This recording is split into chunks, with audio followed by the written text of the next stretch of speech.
দামি কথা শুনতে হবে, এখন খুব দামি দামি কথা শুনতে হবে। আচ্ছা মায়েরা আপনারা একটু হাত তুলবেন, কাদের কাদের বাড়িতে মন্দির আছে হাত তুলবেন, হাত তুলুন। কাদের কাদের বাড়িতে মন্দির করতে পেরেছেন? সকলের বাড়িতে তো মন্দির আছে, রাধাকৃষ্ণ আছে, লক্ষ্মীনারায়ণ আছে, তাকাবেন যে যেখানে বসে আছেন হাত নামান। মন্দির করবেন কোথায়? বাড়িতে যদি কোথাও জায়গা না থাকে সিঁড়ির তলায়, যেখানে সিঁড়ির উপরে পা দিয়ে যাবেন আর সিঁড়ির তলায় ভগবান থাকবে। না না এটা এমনি বললাম, প্রায় বাড়িতে দেখতে পাই বলে বললাম। ডাইনিং রুম, বেডরুম, হ্যাঁ অনেক রকম রুম হয়েছে, কিন্তু ভগবানের রুমের জায়গা হয় না। যারা মনে মনে ভাবছেন বাড়ি তৈরি করবেন, ভগবানের মন্দির তৈরি করবেন, তারা সব চাইতে মন দিয়ে শুনে যান আজকে দামি দামি কথাগুলো। খনার বচন নাম শুনেছেন? খনামা খুব দামি দামি কথা বলে গেছেন। তিনি বলে গেছেন বাড়ি তৈরি করতে গেলে, এইদিকে আগামীতে যারা বাড়ি তৈরি করবেন, আপনারা তো ইঞ্জিনিয়ারিং প্ল্যানে করেন, কিন্তু খনামা কত সুন্দর বচন দিয়েছে যেটা এখন ইঞ্জিনিয়াররা মানতে বাধ্য। কি বচন দিয়েছে? দক্ষিণ দুয়ারি ঘরের রাজা। যদি বাড়ি করেন, খনামা বললেন দক্ষিণ দুয়ারি ঘরের রাজা, পূব দুয়ারি তার প্রজা, উত্তর দুয়ারির খাজনা নাই, আর পশ্চিম দুয়ারির মুখে ছাই। তার মানে কি? যদি কেউ বাড়ি তৈরি করে সদর দরজাটা দক্ষিণ দিকে করলে ওটা ঘরের রাজা। কেন বলুন তো? দক্ষিণ দিকে ঝরঝঞ্ঝা হয় না, সুসুর করে বাতাস হাওয়া বয়। আরো অনেক কারণ আছে, পরে বুঝিয়ে দেবো। পূর্ব দুয়ারি প্রজা, তার প্রজা যদি দক্ষিণ দিকে না থাকে তাহলে পূব দিকে দরজা হলে ভালো হয়।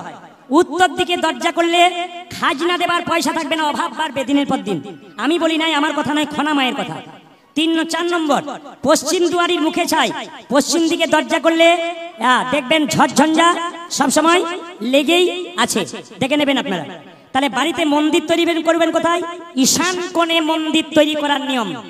যত বড়ই বাড়ি তৈরি করুন আর যত ছোটই বাড়ি তৈরি করুন, নিয়ম হচ্ছে ঈশান কোণে মন্দির তৈরি করবেন।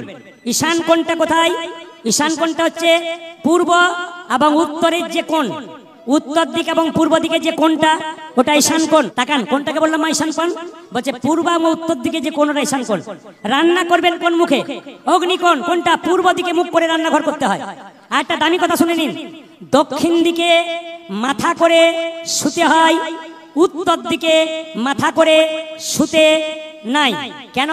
কেউ মারা গেলে তার মৃতদেহের মস্তকটা উত্তর দিকে রাখা হয়, দক্ষিণ দিকে পা করে শোবেন না। কেন? একটা কারণ আছে। আমাদের কাকা, মাসি, মামা, বাবা, মা যারা মারা গেল সবাই কিন্তু দক্ষিণ দিকে আছে, খুব মাথায় রাখবেন। দক্ষিণ দিকটা জমের দুয়ার, তাই মাথায় রাখবেন। আমাদের যারা আত্মীয় স্বজন মারা গেছে সবাই কিন্তু দক্ষিণ দিকে আছে। যদি কেউ ভুল করে দক্ষিণ দিকে পা করে শুই, তবে কিন্তু তাকে অপমান করা হয়। বাথরুম ঘরে বসলে দক্ষিণ দিকে পেছন করে ল্যাট্রিন যেতে নেই। খুব দামি কথা এগুলো। কারা বলেছে? জ্যোতিষ শাস্ত্র বলছে। কথাগুলো দাম দেবেন, শাস্ত্র কথা, জ্যোতিষের কথা, এগুলো আপনাদের দাম দিতে হবে। তবে ঈশান কোণে কারো যদি বাথরুম পায়খানা থাকে, খুব মন দিয়ে শুনবেন, তবে কিন্তু ঈশান কোণে যার বাথরুম পায়খানা আছে তার 1 থেকে 2 বছরের মধ্যে একজন আত্মহত্যা করে বাড়িতে মরছে 100%। যদি কেউ না মরেছে, দেখবেন ঈশান কোণে যার বাথরুম ঘর, তার দেখবেন ভালো কাজ হচ্ছে না, হওয়া কাজ হচ্ছে না, আপনি বারবার ফেল করছেন। যদি সেরকম হয়, জ্যোতিষ বলছে যদি ভুল করে কেউ ঈশান কোণে বাথরুম করে ফেলেছেন, তার একটা বিধান আছে। জ্যোতিষ শাস্ত্র বলছে যদি একটা পাথর বাটিতে দোকান থেকে লবণ কিনে এনে ওই বাথরুম ঘরে দিতে পারেন, 1 মাস 2 মাস পর চেঞ্জ করতে পারেন, আপনার কিন্তু বাড়িতে আত্মহত্যার প্রকোপ থেকে মুক্তি পাবেন। কে বলল? জ্যোতিষ শাস্ত্র বলল। আমাদের বিভিন্ন রকমের শাস্ত্র আছে, সেই শাস্ত্রের কথা অনুযায়ী বললাম। মায়েদেরকে বলে যায়, প্রত্যেকটি মা যারা বাড়িতে ঘুম থেকে উঠে কাপড় চেঞ্জ না করে পুজো পাঠ করেন, তারা সংসারের ধ্বংস ডেকে আনেন। ভালো করে শুনবেন, সব সময় বিছানা কাপড় চেঞ্জ করে স্নান করে পবিত্র কাপড় পরতে হয়। শরীর খারাপ থাকলে আপনি কাপড় চেঞ্জ করবেন, গঙ্গা জল নেবেন, পবিত্রভাবে ঘরের কাজ করবেন, দেখবেন আপনাদের মঙ্গল আছে। যত অমঙ্গল হচ্ছে কেন? আমরা আজকে অনাচার মানছি, আচার মানছি না, এই জন্য আমাদের এত সংসারে অশান্তি ঘটছে। সবাই লক্ষ্য করুন, মুকুন্দ সরকার কীর্তন গান। তার ফাঁকে একটা বড় কথা বললে কি, আমি একবার অ্যাপেলো চেন্নাই গিয়েছিলাম চিকিৎসা করাতে। যিনি চিকিৎসা করছিলেন আমাকে, তার টেবিলে দেখতে পাচ্ছিলাম রাধাকৃষ্ণের ছবি। এইদিকে রাধা, এমন সিটি মারলি তুই সবাইকে জড়ো করে দিলি। তাকান, রাধাকৃষ্ণের ছবি, তো রাধাকৃষ্ণের ছবি, তার মধ্যে তুলসী পাতা, বাতাসা।